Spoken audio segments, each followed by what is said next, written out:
Welcome to YSM news.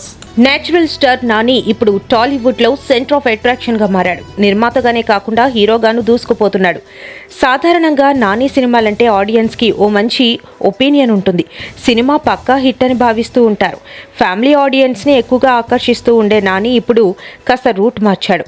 Hit 3, the Paradise వంటి చిత్రాలతో ప్రేక్షకులకి డిఫరెంట్ ఎంటర్టైన్మెంట్ అందించే ప్రయత్నం చేస్తున్నాడు. అయితే నాని నటించిన హిట్ 3 చిత్రం మరికొద్ది రోజుల్లో ప్రేక్షకుల ముందుకు రానుండగా ఈ సినిమా ప్రమోషన్స్లో చాలా యాక్టివ్గా పాల్గొంటున్నాడు. ఈ క్రమంలో అనేక ఆసక్తికర విషయాలు పంచుకుంటున్నాడు. పవన్ కళ్యాణ్ సినిమా పూర్తయితే తప్ప నాని సినిమా మొదలు కాదని తాజా ఇంటర్వ్యూలో నాని చెప్పడం ఇప్పుడు చర్చనీయాంశంగా మారింది. పవన్ సినిమాతో నాని సినిమాకి సంబంధం ఏంటనే ప్రశ్న చాలా మంది మధ్యలో మెదులుతూ ఉంటుంది. విషయం ఏంటంటే పవన్ కళ్యాణ్ టాలీవుడ్ యంగ్ డైరెక్టర్ సుజిత్ దర్శకత్వంలో ఓజీ అనే చిత్రం చేస్తున్న విషయం తెలిసిందే. ఈ సినిమా గత కొన్నాళ్ల నుండి వాయిదా పడుతూ వస్తుంది. ఈ సినిమా పూర్తి చేసిన వెంటనే నానితో ఓ సినిమా చేయాలని సుజిత్ అనుకుంటున్నాడట.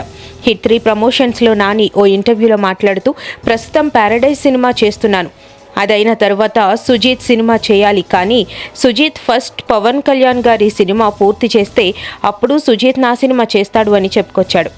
పవన్ కళ్యాణ్తో ఓజీ చిత్రం తెరకెక్కిస్తున్న డివివి ఎంటర్టైన్మెంట్స్ ఇప్పుడు నానితో ఓ చిత్రం చేయబోతుంది. నాని సుజిత్ సినిమా మొదలవ్వాలంటే పవన్ కళ్యాణ్ ఓజీ వీలైనంత త్వరగా పూర్తి చేయాలి. అది జరగాలి అంటే పవన్ డేట్స్ ఇవ్వాలి. మొత్తానికి నాని తర్వాతి సినిమా భవిష్యత్ పవన్ కళ్యాణ్ మీద ఆధారపడి ఉంది.